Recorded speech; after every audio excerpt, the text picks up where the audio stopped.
염증성 장질환은 유전병이냐 물어보면 아닙니다 라고 대답해 드립니다. 아닙니다. 그건 이제 그거랑 똑같은 거예요. 예를 들어서 어떤 사람이 이제 위암이 있어요. 그러면 그 자식들에게 위암이 발생할 가능성이 더 높다. 가족력이 있으면 더 높다는 거는 다 이해가 되잖아요.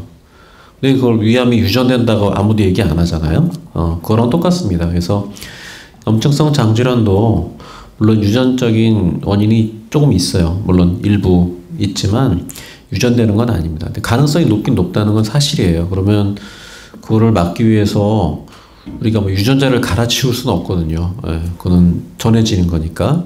그래서 그건 안 되지만 우리나라에서 궤양성 대장암이나 크론병이 많아지는 걸 보면 우리나라 사람들 유전자가 달라지지 않았을 텐데 몇십 년 전에 비해서 이 병이 굉장히 많아지고 있다는 거거든요.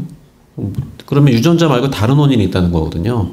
가장 흔한 게 바로 음식이죠. 뭐 우리나라가 이제 서구화되고 잘 살게 되면서 아까 말했던 것처럼 이제 너무 잘 먹는 거죠. 육류 섭취라든지 아니면 이제 여러 가지 패스트푸드, 조미료라든지 뭐 그런 것들을 더 많이 섭취하게 되고 또 증거는 없지만 우리가 몰랐지만 뭐 가습기도 뭐 유해한 성분이 들어있었는데 몰랐잖아요 처음에. 그런 것처럼 우리가 먹는 뭐 캔에 알루미늄 같은 게 많이 들어있잖아요. 알루미늄 캔이잖아요. 다 우리가 쓰는 게 얼마나 매일매일 먹는데 그 알루미늄 같은 것도 연구에 의하면 장애 염증을 유발하는 물질일 수 있거든요. 그러니까 우리가 알게 모르게 섭취하고 사용하는 물질이나 환경 호르몬이나 뭐 공해 물질 이런 것들이 복합적으로 밖에서 작용을 하는 거죠. 그거를 내가 어떻게 막을 수가 없거든요. 그래서 참 어려운 문제긴 한데 이제 유일하게 우리가 조절할 수 있는 게 이제 음식입니다. 음식.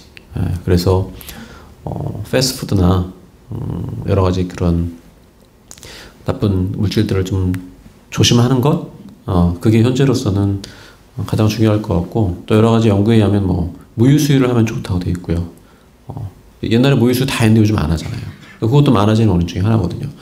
그리고 어릴 때 이제 항생제 같은 데 많이 노출이 되거나 그러면은 내 장에 있는 좋은 균들이 영향을 받아요. 그래서 어릴 때 항생제 많이 사용하는 것 이런 것들이 또 안 좋은 영향을 미친다고 되어 있습니다. 그래서 그런 것들을 좀 조심하는 것 그런 것들이 일부 도움이 될 수 있을 거라고 그렇게 생각을 합니다. 예, 답변 감사합니다. 같은 환자분이 또 추가로 질문을 주셨는데요. 질문 내용은 다음과 같습니다. 염증성 장 질환을 몇십 년간 앓게 되면 앞으로 대장암이라던가 대장암 외에도 다른 암에 걸릴 확률이 높아지는지 그리고 확률이 높아진다 하면 걸린다 해도 초기에 알아낼 수 있는지에 대해서 질문 주셨습니다. 답변 부탁드립니다. 네.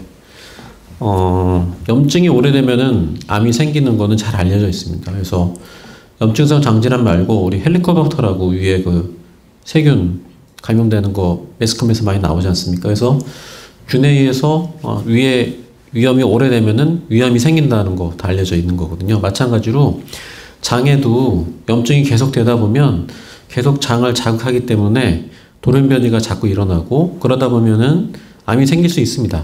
예, 그게 첫째고 또 하나는 아까 말씀드렸던 것처럼 이 염증성 장질환을 치료하기 위해서 쓰는 약들 면역을 억제하는 약이나 생막제제 같은 것들이 또 암 발생을 높일 수 있어요. 그래서 병 자체로도 암 위험이 올라가고 치료 약제로도 암 위험이 올라갈 수 있습니다. 그래서 그런 위험성은 분명히 있는데요.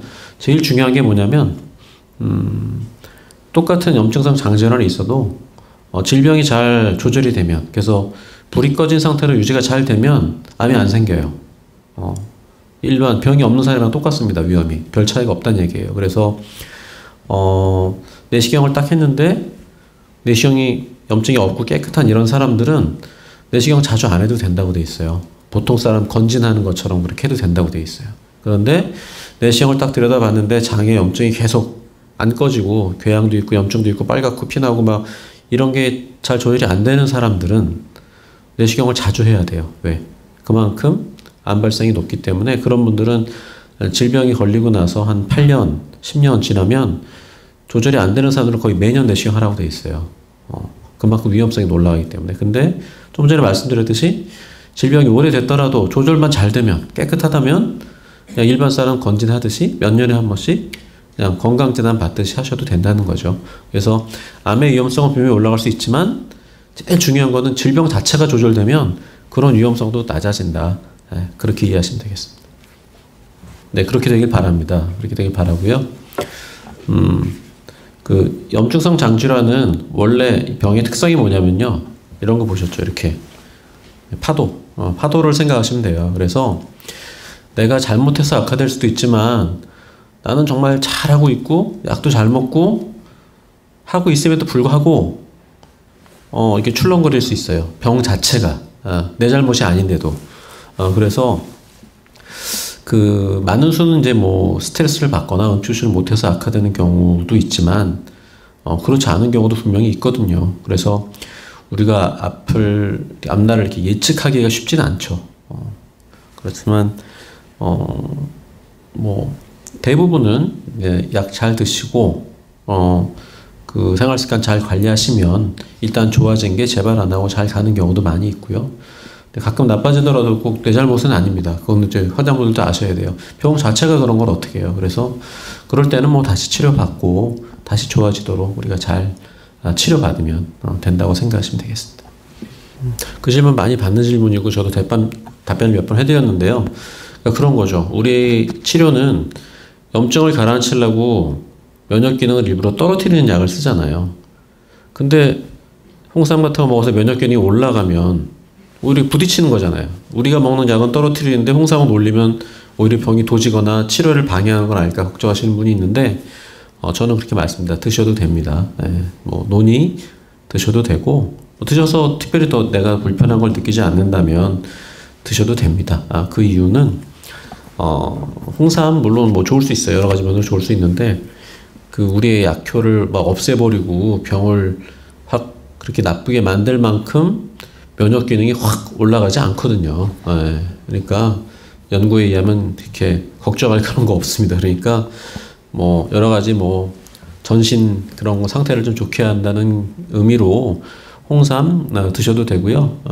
걱정 말고 드십시오. 괜찮습니다. 네, 술은요.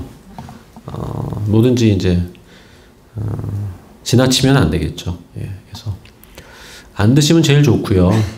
드셔도 그냥 가볍게 취하지 않을 정도로 가볍게 드시고 제일 중요한 거는 내가 술을 먹었는데 불편하지 않다. 뭐 배가 아프고 설사하고 그런다면 뭐 당연히 먹으면 안 되겠죠. 근데 약간 뭐 사회생활 하면서 조금 먹었는데 뭐 내가 조절할 수 있고 나를 괴롭히지 않는다면 뭐 큰 문제는 없을 거라고 생각이 됩니다. 그렇지만 뭐 우리가 상식적으로 생각하시면 될 것 같고요. 그거는 그 다음에 테니스 같은 운동은 내가 테니스를 쳐가지고 몸이 개운하고 좋다는 느낌이 들면 하셔야 됩니다. 근데 테니스뿐만 아니라 뭘 했는데 이거 하니까 너무 지쳐가지고 내가 정말 피곤하고 오히려 기력이 빠지고 이런 거라면 하면 안 되겠죠.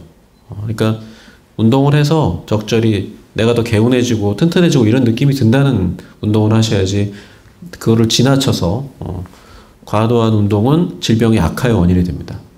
그러니까 그거는 조심을 하셔야 됩니다.